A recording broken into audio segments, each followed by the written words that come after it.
Hello किसान साथियों, आप सभी का फिर से स्वागत है। और ए टू जेड जो हमने फर्टिलाइजर की जो कड़ी चालू की है उसके अंदर आज हम बी के ऊपर जाएंगे और हम सीखेंगे कि फर्टिलाइजर क्या होते हैं और फर्टिगेशन उनका हम कैसे करते हैं, कौन से खाद आपस में मिल सकते हैं, कौन से नहीं मिल सकते हैं। क्योंकि मैं ये चाहता हूं कि आप फर्टिगेशन जो शेड्यूल लोगों से मांगते हैं, इधर उधर से पूछते हैं, वो आप खुद बनाना सीख जाए। और आप मेरे साथ इसी तरह से जुड़े रहिएगा। एक समय ऐसा आएगा कि आप खुद अपना फर्टिगेशन शेड्यूल बनाएंगे। तो जो ए टू जेड की हमने कड़ी चालू की है उसके अंदर अभी हम बी पे पहुंच रहे हैं। आज हम समझेंगे कि कौन से आप जो फर्टिगेशन में जो खाद देते हैं वो क्या होते हैं, उनकी कंपेटेबिलिटी क्या होती है आपस के अंदर। तो उसी की पूरी आज के अपने इस वीडियो में चर्चा रहेगी। शुरुआत करते हैं हम। फर्टिगेशन जैसा मैंने पिछली वीडियो में भी बताया, सिंचाई जल, इरिगेशन और फर्टिलाइजर को जब मिक्स करते हैं तो फर्टिगेशन बनता है। एक समान जैसे पानी हर पौधे में जाता है वैसे ही एक समान जो है हमारा फर्टिलाइजर भी हर पौधे के पास जाता है, उसी को हम फर्टिगेशन कहते हैं। फर्टिगेशन मोस्टली जैसे मैंने जो ड्रिप सिस्टम की 5 गलतियां बताई थी उसके अंदर भी मैंने कहा था कि मोस्टली अभी तक भी काफी किसान है जो फर्टिगेशन नहीं करते। मैं ये कहता हूं कि अगर आपके पास ड्रिप सिस्टम है और आप फर्टिगेशन नहीं कर रहे हैं तो आप बहुत बड़ी गलती कर रहे हैं। ये वैकल्पिक नहीं बल्कि जरूरी है, एसेंशियल है। आप फर्टिगेशन मतलब ड्रिप के साथ में ही आप खाद दें, ये बहुत जरूरी है हमारे लिए। अगर आप सोचो पानी और खाद को अलग कर देंगे तो क्या होगा, वो जो पौधे के अंदर जो अपना जो अपटेक आना चाहिए पूरा वो नहीं आएगा। आपने जो ड्रिप सिस्टम लगाया है इतना महंगा, उसका आपको पूरा फायदा नहीं मिल पाएगा। तो इसलिए आपको मैंडेटरी है कि हमको ड्रिप इरिगेशन है तो फर्टिगेशन करना ही चाहिए। क्या बेनिफिट मिलते हैं हमको फर्टिगेशन के? आपकी क्वालिटी की पैदावार आती है, पैदावार ज्यादा आती है। रेतीली मिट्टी कैसी भी हो, भारी मिट्टी हो, उसके अंदर जैसी भी मिट्टी हो उसके अंदर भी हम फर्टिगेशन करके अच्छी फसल ले सकते हैं। फर्टिलाइजर यूज इफिशियंसी एक शब्द आता है, मतलब आपने जो खाद दिया पौधे ने कितना लिया इसका आपको कैसे पता लगेगा, उसको हम कहते हैं फर्टिलाइजर यूज इफिशियंसी। यानी ज्यादा से ज्यादा मैक्सिमम पौधा उस खाद को अपटेक करे, उसको हमको बढ़ाना है। और इसीलिए ये जो सारे पॉइंट आप देख रहे हैं लीचिंग के हैं, आपको बचत होती है, श्रम की बचत होती है, ईंधन की बचत होती है, ये सारे हमको फायदे होने वाले हैं। तो इसलिए आप मैं कहूंगा कि सभी फर्टिगेशन जरूर करें। और आप सबको हम फर्टिलाइजर जो फर्टिगेशन है, फर्टिलाइजर न्यूट्रिएंट, अपनी ऐसी तकनीकी क्लासें चलती रहेगी और इसी तरह से हम आगे बढ़ते रहेंगे। आप बस मेरे साथ में जुड़े रहिएगा। फर्टिलाइजर जो हम फर्टिगेशन में करते हैं उनकी विशेषता क्या होनी चाहिए? जैसे मैं कहता हूँ क्वालिटी, ये मैटर आता है क्वालिटी का। आपने 19 लिया, अलग अलग कंपनीज का आप लेंगे, आपको उसकी सोलबिलिटी क्वालिटी अलग अलग मिलेगी। इसीलिए मैं कहता हूँ कि फर्टिलाइजर जितना जरूरी है, फर्टिगेशन जितना जरूरी है, उतना जरूरी हमारे लिए उसकी क्वालिटी होना भी जरूरी है। तो वो हमारा जो फील्ड टेम्परेचर पे वाटर सोलुबल होना चाहिए। जब हम उस खाद को घोले तो उसके अंदर कोई ऐसी तरह ऐसा जो तलछट है या सेडिमेंटेशन सस्पेंशन नहीं होना चाहिए। वो कांच का गिलास आपको इसीलिए रखवाया था, तो उसके अंदर आप थोड़ा सा खाद डालें, हिलाएं और बिल्कुल क्रिस्टल क्लियर आर पार दिखना चाहिए। उसके अंदर कोई नीचे नहीं जमना चाहिए, कोई उसके अंदर सस्पेंशन नहीं रहना चाहिए, ये आपको ध्यान में रखना है। और पानी के पीएच में सडन चेंज नहीं आना चाहिए। ऐसा नहीं है कि जो हमारा 7 पीएच है वो एकदम 2 पे पहुंच रहा है खेत के अंदर, तो वो हमारा नुकसान कर देगा। ऐसे जो फर्टिलाइजर है उनका हमको सोच समझ के काम में लेना है। और ऐसे ही जो हमारा ड्रिप सिस्टम जो फिल्ट्रेशन सिस्टम है उसको नुकसान नहीं करे, इस तरह के हमारे फर्टिलाइजर होने चाहिए। अब कितनी तरह के फर्टिलाइजर होते हैं? वैसे तो आप अगर देखेंगे ना तो आपको बहुत सारी कैटेगरी मिलेगी, लेकिन ये मेरे वाली कैटेगरी जो मैंने बनाई है इसके अंदर आपको नाइट्रोजन उर्वरक, वैसे तो कहते हैं सिंगल फर्टिलाइजर, फिर कॉम्प्लेक्स फर्टिलाइजर, उस पे नहीं जाना। आप सिंपल ये जाने नाइट्रोजन वाले खाद होते हैं, फास्फोरस वाले होते हैं, पोटास वाले होते हैं, अलग अलग हो गए। और फिर ये तीनों एक साथ हो गए कॉम्प्लेक्स जिसको कहते हैं। नाइट्रोजन में 2 तरह से पौधा नाइट्रोजन लेता है, इसलिए 2 तरह के खाद आते हैं, अमोनियम वाले और नाइट्रेट वाले। तो ये हमारी एक मोटी मोटी कैटेगरी हो गई। अब हम एक एक खाद को लेते हैं, आज एक एक खाद को समझते हैं कि उसका किस तरह से हमको उपयोग करना है और कौन सी खाद आपके लिए आपके खेत में ज्यादा उपयोगी है। अमोनियम, जैसा इसका नाम है, इसका फॉर्मूला NH4, यानी इसमें अमोनियम के रूप में जो नाइट्रोजन है, जो नत्रजन है वो होती है पानी में आसानी से घुलते हैं, पौधे को आसानी से उपलब्ध होते हैं। और एक फसल ऐसी है हमारी राइस या चावल जिसको हम जीरी कहते हैं, जो अमोनिकल फॉर्म में ही नाइट्रोजन लेती है। बाकी जितने भी पौधे हैं वो नाइट्रेट फॉर्म में जो नाइट्रोजन को लेते हैं। लीचिंग कम होता है इसका, क्योंकि ये प्लस में है। जैसे मैंने कहा आगे की क्लासेस में हम इसको पढ़ेंगे, जानेंगे। जो हमारी मिट्टी माइनस में है, ये प्लस में है, तो माइनस प्लस का अट्रैक्शन, यानी ये जल्दी से लीच नहीं होता, ये इसका फायदा है। उदाहरण कौन से इसके? Ammonium sulphate, calcium ammonium nitrate, di ammonium phosphate, mono ammonium phosphate, ये सारे अमोनियम इसके अंदर जो नाइट्रोजन है वो अमोनियम फॉर्म में होती है। नाइट्रेट, पौधे नाइट्रेट फॉर्म में लेते हैं। तो नाइट्रेट उर्वरक डायरेक्ट जो है पौधे को एक तरह से मिलते हैं। जैसे आप नाइट्रेट वाले उर्वरक डालेंगे, पौधा तुरंत उसको अपटेक कर लेगा, और ये माइनस के रूप में पौधा लेता है, नेगेटिव में होता है। NO3 इस पे माइनस लगा होता है।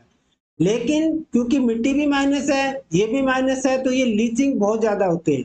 यहां तक लीच हो गए कि जो हमारा ग्राउंड वाटर है उसमें भी नाइट्रेट आने लग गया।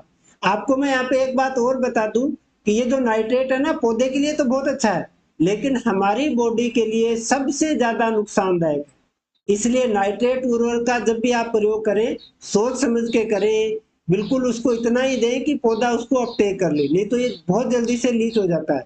एग्जाम्पल इसके बहुत सारे हैं, ammonium, sodium, potassium, calcium nitrate, सबके अंदर जो नाइट्रोजन है नाइट्रेट फॉर्म में होती है। अब अमोनियम और नाइट्रेट दोनों भी साथ में आते हैं। जैसे एक CAN आता है, calcium ammonium nitrate, ammonium sulphate nitrate. इसमें क्या होता है, थोड़ी मात्रा में जो नाइट्रोजन है वो अमोनिकल फॉर्म में होती है 1-2%, बाकी की जो होती है वो नाइट्रेट फॉर्म में होती है। तो मैं कहूंगा ये खाद भी अच्छे होते हैं, ताकि हमको दोनों रूप के अंदर जो नाइट्रोजन है वो जरूरी है पौधे के लिए, वो दोनों रूप हमको मिल रहे हैं। एक एमाइड वाला, जैसा आप इधर फोटो में भी देख रहे हैं, अमाइड वाला आप सबसे ज्यादा यूज करते हैं, यूरिया। यूरिया में जो नाइट्रोजन होती है वो अमाइड फॉर्म में होती है। फिर उसके अंदर 2 बैक्टीरिया लगते हैं, नाइट्रोसोमोनास और नाइट्रोबैक्टर। वो अमाइड को नाइट्राइट में कन्वर्ट करते हैं, नाइट्राइट से नाइट्रेट में कन्वर्ट होता है, और फिर पौधे को मिलता है। तो इसलिए इसका भी लीचिंग लॉस काफी ज्यादा होता है। इसलिए आप नीम कोटेड यूरिया हमेशा बड़े दाने वाली जो है वो यूज किया करें। फास्फेटिक उर्वरक, पौधा जो फास्फोरस लेता है वो फास्फेट आयन के रूप में लेता है, और ये माइनस में होता है। यहाँ पे भी एक बड़ा लोचा है, आपको P2O5 लिखा मिलेगा जब भी आप बैग लेंगे ना, DAP का या कोई भी फास्फोरस वाला। लेकिन जो प्योर फास्फोरस होती है उसका ये फॉर्मूला है।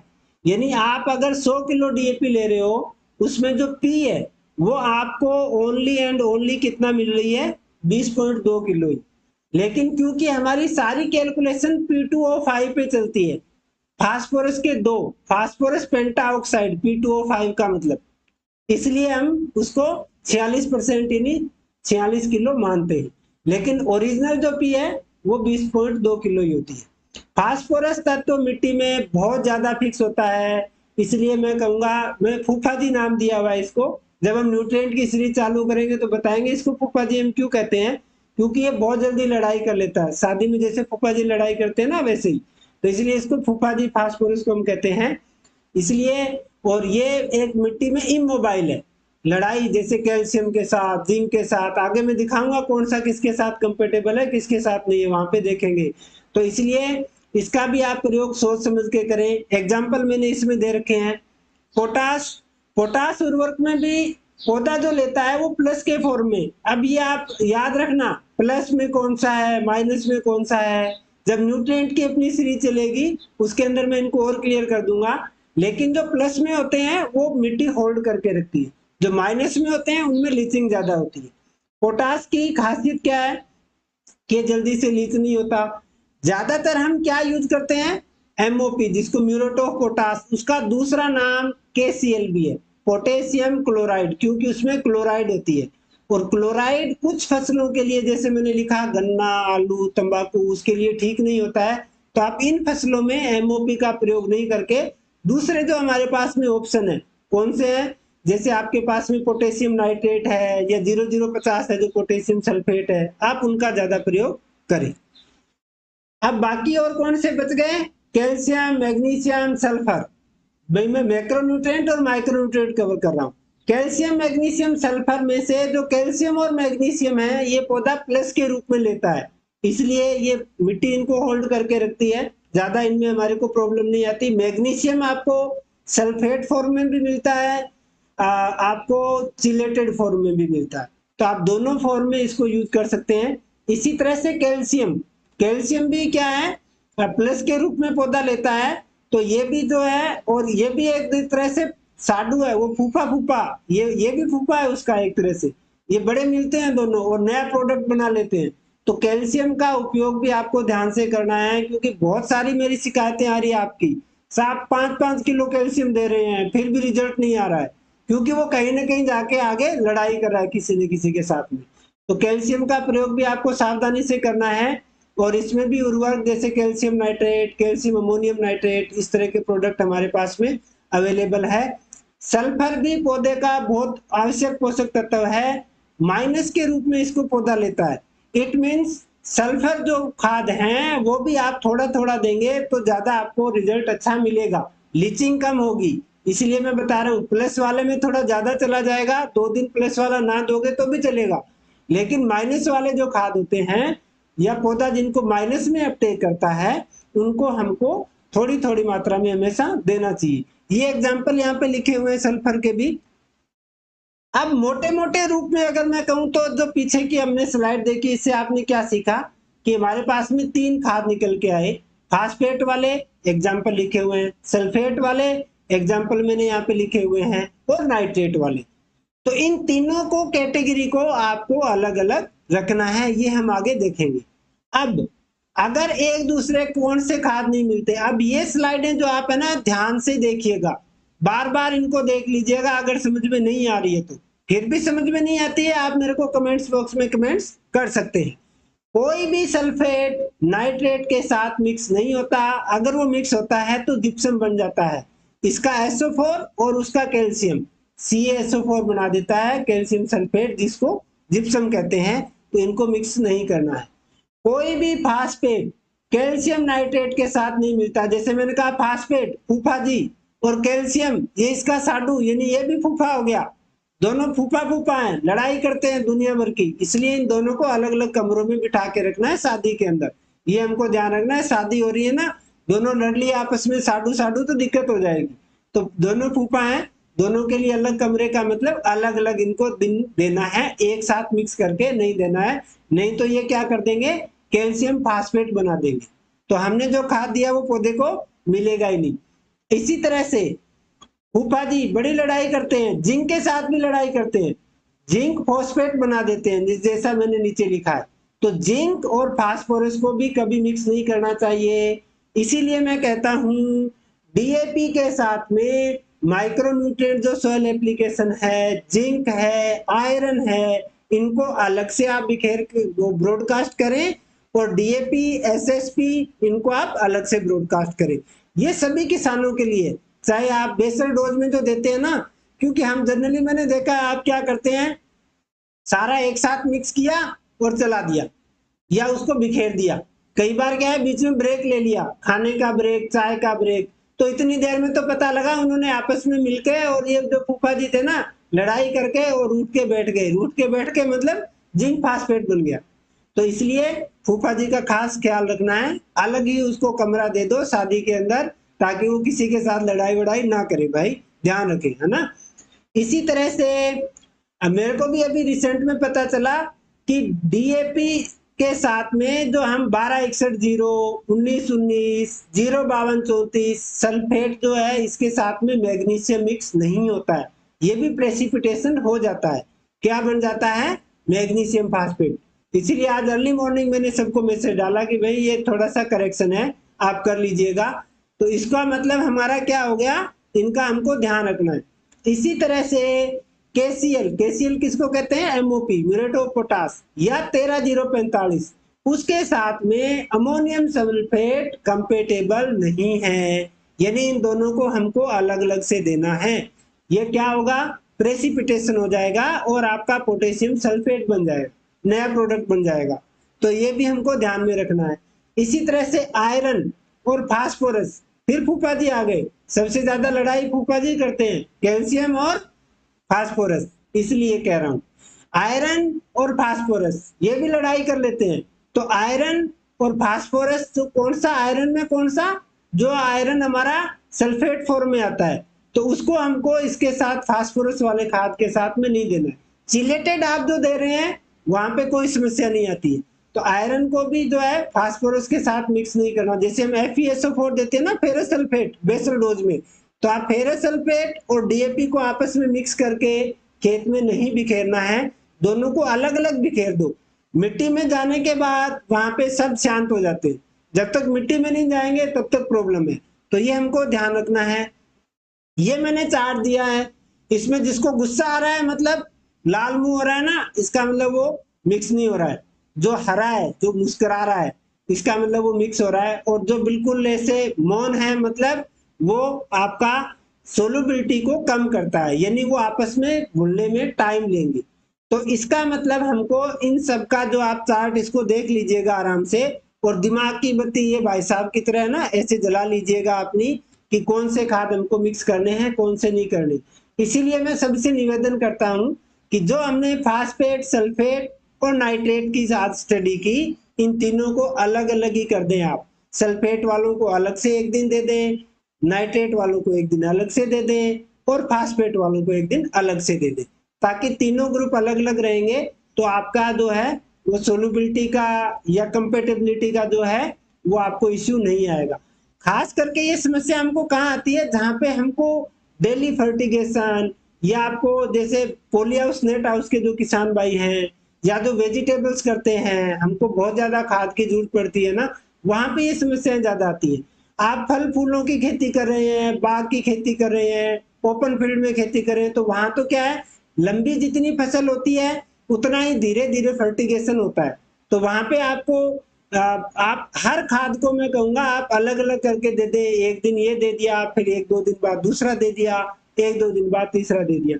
क्योंकि वहां से आप अगर 10 दिन में भी एक खाद का दोबारा नंबर आएगा तो चलेगा, लेकिन जैसे खीरा है बुलेट ट्रेन की तरह दौड़ता है, तो वहां पे इनका हमको खास ध्यान रखना है।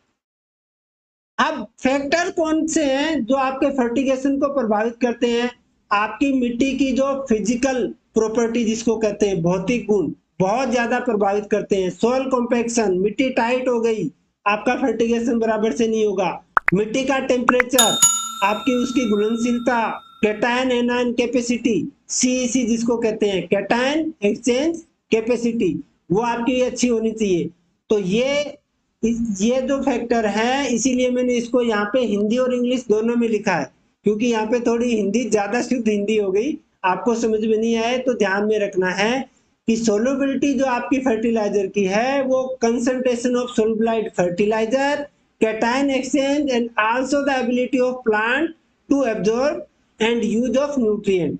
आपका पौधा कितना न्यूट्रिएंट अपटेक कर रहा है, कितने एब्जॉर्ब हो रहा है उसके अंदर न्यूट्रिएंट, उसके ऊपर ये जो मिट्टी का भौतिक गुण है ये बहुत इंपॉर्टेंट है। ये आपकी मिट्टी को सॉरी आपके जो फर्टिगेशन को प्रभावित करता है। इसलिए मैं कहता हूँ मुंह देख के तिलक लगाओ, यानी जैसी मिट्टी उसी के हिसाब से हमको फर्टिगेशन करना है। मिट्टी का टेम्परेचर मोस्ट इंपॉर्टेंट है। और जो मैंने कृषि उपकरणों की लिस्ट दी थी ना पिछले वीडियो के अंदर, उसमें आप एक सॉइल टेम्परेचर मीटर भी डाल लेना, जैसा बाजू में लगा हुआ है।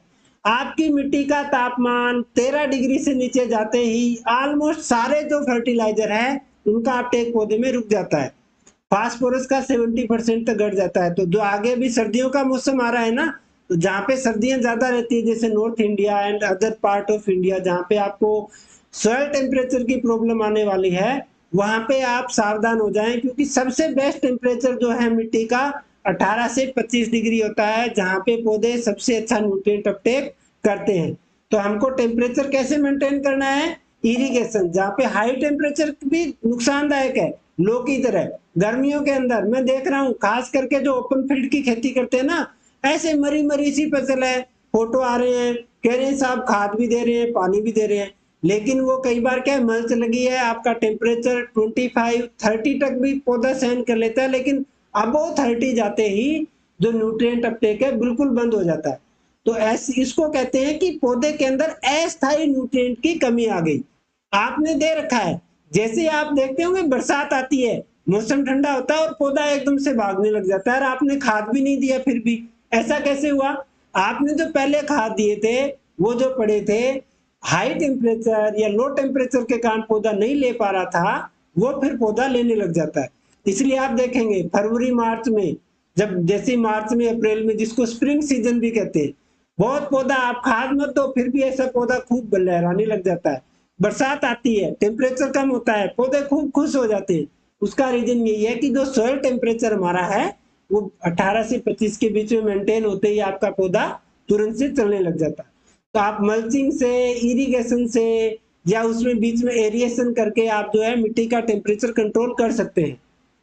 सॉइल मॉइस्चर मोस्ट इंपोर्टेंट, 25% पानी 25% हवा, ये आपको मेंटेन करनी है। इसके ऊपर मेरी हर आई थिंक वीडियो में चर्चा होती है। और इसी तरह से आपका पीएच, पीएच मोस्ट इंपोर्टेंट है। इसको जब हम आगे हर न्यूट्रिएंट की क्लास लेंगे ना, आगे वीडियो बनाएंगे, उसके अंदर मैं आपको बताऊंगा। सबसे अच्छा पीएच होता है 6.5 से लेके 7, सवा 7 के बीच में। मैं तो कहूंगा 6 से 7 के बीच में हो तो सबसे बेस्ट है, जैसा आप इसमें देख रहे हैं। ये मेंटेन हमको करना है रूट जोन के अंदर। रूट जोन में आप कैसे मेंटेन कर सकते हो? सोयल का पीएच एक कुछ समय के लिए हम कैसे कम कर सकते हैं, इसका वीडियो ऑलरेडी डला हुआ है। सोयल का पीएच कैसे कम करें, ऊपर आपको लिंक दिखाई दे रहा होगा, उस लिंक से आप उस वीडियो को देख लें। आपने देख रखा है तो बहुत अच्छी बात है। और लेकिन मेरे को लग रहा है कि काफी लोगों ने अच्छे से नहीं देखा है, क्योंकि फोन आ रहे हैं उनकी जो पौधे में ना, उसके पीएच के कारण पौधे के पत्तों में कमी दिखाई दे रही है, जबकि सब कुछ दिया हुआ है। तो आप पीएच जैसे ही मेंटेन करोगे, आपको खाद देने की भी जरूरत नहीं है। वो पीएच जो आप एसिड चलाएंगे ना, वो खाद का ही काम करेंगे। तो इसलिए मेरा सब किसान भाइयों से निवेदन है कि पीएच वाला जो वीडियो है वो मोस्ट इंपोर्टेंट है, आप उसको जरूर देखें, जरूर अपनाएं। मैं कह रहा हूं, और आप फीडबैक भी देना, क्योंकि हजारों किसानों के फीडबैक के ऊपर मैं आपके साथ इतना विश्वास के साथ कह रहा हूं। तो जो यूज कर रहे हैं वो कृपया मेरे को इस वीडियो के अंदर कमेंट करना। जिन्होंने यूज नहीं किया है वो यूज करके अपने कमेंट जरूर करना। अब और कौन से फैक्टर हैं जो प्रभावित करते हैं आपका फर्टिलाइजर का ग्रेड, और उस फर्टिलाइजर को पानी में मिक्स करने से उसका पीएच कितना होता है? जैसे यहाँ पे आप देखेंगे, ये एक लगभग लगभग है, जरूरी नहीं है इतना ही हो। एक ऐसा पानी जिसका 7 पीएच है, और उस पानी के अंदर मैं 1 ग्राम खाद डालूंगा, पोटेशियम क्लोराइड मान लो 0060। पोटेशियम क्लोराइड यानी एमओपी, सफेद रंग का जो आता है, उसको आप ड्रिप में इस्तेमाल कर सकते हैं, विशेष रूप से जो ओपन फील्ड की खेती करते हैं या बाग बगीचे की खेती वाले किसान भाई, क्योंकि ये सस्ता है। तो व्हाइट पोटास आप इसको इस्तेमाल कर सकते हैं ओपन फील्ड में, और जो ऑर्चार्ड क्रॉप है उसके अंदर। तो इसका जो पीएच है 7, अगर आपके पानी का था 1 ग्राम डालोगे तो 7 ही रहेगा। अब आप देखो 0050, ये जिनकी ये 3.7 पीएच हो जाता है। यानी हम जहां पे पीएच हमारी मिट्टी का ज्यादा है, वहां पे हमको ये वाला खाद मैं 0050 रिकमेंड करता हूं, या हाई वैल्यू क्रॉप जो ग्रीन हाउस क्रॉप है उसके अंदर हम 0050 का इस्तेमाल ज्यादा करते हैं। तो आप ये यहाँ पे लिस्ट देख सकते हैं सारी। एक मैंने क्वेश्चन मार्क लगा के रखा है, ये बहुत जरूरी है, आप इसको समझिएगा। ये क्वेश्चन मार्क मैंने इसलिए लगाया कि पीएच तो चलो ठीक है, लेकिन 1 ग्राम डालने से कितना इसी बढ़ता है? ये तो कम हो रहा है लेकिन वो बढ़ता है। तो इसी भी मोस्ट इंपोर्टेंट है। इसका डाटा मेरे को मिल नहीं रहा है, जब मेरे को मिलेगा मैं जरूर आपके साथ में शेयर करूंगा। या जैसे मैंने कहा था, इसी पीएच मीटर आप सभी किसान भाई रखते हैं तो खेत में जाके अपना इसी जरूर चेक किया करें। मैंने गलतियों के अंदर पिछली वीडियो में भी बताया था। तो इसी मेंटेन रखना, लगभग 2.5, मैं तो कहूंगा 2 से 2.5 के बीच में रखते हो तो बहुत अच्छी बात है। 2 से 2.5 के बीच में आपको फर्टिलाइज, जो फर्टिगेशन वाला पानी है उसका इसी रखना है। यानी जब आप खाद देते हैं उस पानी को आप ड्रिपर के ना ले और उसका इसी पीएच चेक करें, ये बहुत जरूरी है। अब और कौन सा है? इसी के ऊपर मेरी चर्चा जैसे हो गई है, फसलों के अंदर रिवर्स ऑस्मोसिस हो जाता है। जैसे मैंने कहा, जो हम खाद दे रहे हैं वो भी साल्ट है। तो ये इसलिए जो हमारा, जैसे मैंने कहा 2 से 2.5 जो इसी है पानी का हो, जब फर्टिलाइजर दें तो हमको मेंटेन करना जरूरी है, ये हमको ध्यान में रखना है।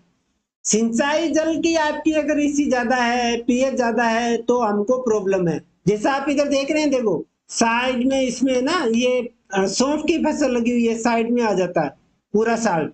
तो उस साल्ट को मैनेज करने के लिए या तो हम वैसी फसलें लगाएं, या फिर हम उसको साल्ट को मैनेज करें। जैसे मैंने आपको इसी पीएच वाला जो वीडियो है, पीएच कम कैसे करें, उससे आप मैनेज कर सकते हैं। सब्जियों के अंदर मैं कहूंगा ग्रीन हाउस में और खास करके खीरे में आप पानी को मैनेज करना ही पड़ेगा। वहां पे हमारी जो इसी है वो आधा केजी जो है, आधा जो है वो रहनी चाहिए, ये हमको ध्यान में रखना है, आधा मिलीमोल पर सेंटीमीटर स्क्वायर। और ऑर्गेनिक मैटर, जैसे मैंने पिछली क्लास में सॉरी पीछे जो स्लाइड आई थी, 25% हवा, 25% पानी और 5% जैविक पदार्थ। केमिकल से पूरी अच्छी खेती नहीं होती है। जब तक आपके ऑर्गेनिक मैटर आगे खेत में नहीं होगा, आपके केमिकल फर्टिलाइजर भी काम नहीं करेंगे। इसलिए जैविक पदार्थ 5% मेंटेन करने हैं और ऑर्गेनिक कार्बन कम से कम 1% हमको मेंटेन करनी है। जैविक पदार्थ में लगभग लगभग 20% जो है वो ऑर्गेनिक कार्बन होता है। तो ये हमको विशेष ध्यान रखना है। अब ये जरूरी आप इस तरह का, और आप में से मेरा निवेदन है कि जिनके पास में लैपटॉप है और जो एक्सेल के अंदर काम थोड़ा बहुत करना जानते हैं ना, वो तो आप एक्सेल के अंदर ऐसी सीट बना के रखा करें जैसे ये बनी हुई है। आप इसमें, मैं जब पूछता हूं ना कि साहब अपना फर्टिगेशन डायरी का फोटो शेयर करो, ऐसा फोटो शेयर करते हैं कुछ समझ में नहीं आता है। एक हाथ पता नहीं किस तारीख को जा रहा है, दूसरा किस तारीख को जा रहा है, तीसरा किस तारीख को जा रहा है, मैं खुद ही कंफ्यूज हो जाता हूँ। तो वो इसलिए आप क्या है, ये आप जो देख रहे हैं इधर पीले के अंदर, आप ऐसे ऊपर तारीख लिखें डायरी के अंदर, और नीचे की तरफ आप जो जो खाद देते हैं उनको लिखें। तारीख आप 10-10 दिन का भी बना सकते हो, आपकी बड़ा रजिस्टर नहीं है तो 5 रुपए की डायरी ले लो, कॉपी ले लो, नोटबुक ले लो। बड़ी है तो आप 30 दिन का भी एक साथ कर सकते हो, 10-10 दिन का कर लो। और इसके अंदर जिस दिन जो खाद दो उसके आगे उसको लिख दो। जैसे 1 नंबर पे मैंने 126102 2 किलो दिया, लिख दिया। वापस मैंने 5 तारीख को दिया, फिर मैंने 9 तारीख को दिया, फिर मैंने 13 तारीख को। तो अब मेरा यहाँ से एक सिंगल सीट से मेरे को पता लग रहा है कि मैंने 15 दिन के अंदर 9 किलो 1261 दिया है, 9 किलो मैंने 1919 दिया है, 12 किलो मैंने कैल्शियम नाइट्रेट दिया है। तो आप जब ये किसी अच्छे जो जो कंसल्टेंट है, जो डॉक्टर है, उसको आप अगर ये इस तरह का एक अच्छा सा चार्ट भेजेंगे ना, तो उसको भी आपको गाइड करने में आसानी हो जाएगी, मेरे को भी आसानी हो जाएगी। इसलिए मेरा निवेदन है कि आप इस तरह का एक चार्ट अपना जो फर्टिगेशन का जो भी खाद दो, इवन मैंने इसमें देखो आप नीचे स्प्रे का भी बना रखा है, इस तरह का आप बनाएं। और अगली बार मैं उम्मीद करता हूं कि जब भी आप मेरे से शेयर करेंगे तो इस तरह का चार्ट शेयर करेंगे। तो ये बहुत अच्छा है। दिमाग की बत्ती जैसे भाई साहब ने इधर जला रखी है, ऐसे आप भी जलाएं और इस तरह का चार्ट बनाएं। उर्वरक के, फर्टिलाइजर के उपयोग में 4 चीजें हमेशा ध्यान में रखनी है। राइट टाइप, सही फसल के अनुसार सही उर्वरक का चुनाव करना है। जैसे मैंने कहा गन्ना, आलू, एमओपी यूज नहीं करनी है, तो आपकी कैसी फसल है उसके हिसाब से आपको ग्रेड उसका यूज करना है। एमओपी, व्हाइट एमओपी, सफेद पोटास, हाई एंड क्रॉप जैसे ग्रीन हाउस के अंदर यूज कम करनी है या नहीं करनी है। फसल की अवस्था के अनुसार, मैं देख रहा हूं आपका 10 दिन का पौधा है उतना ही खाद दे रहे हो, 50 दिन का पौधा हो गया उतना ही खाद दे रहे हो, ऐसा नहीं करना।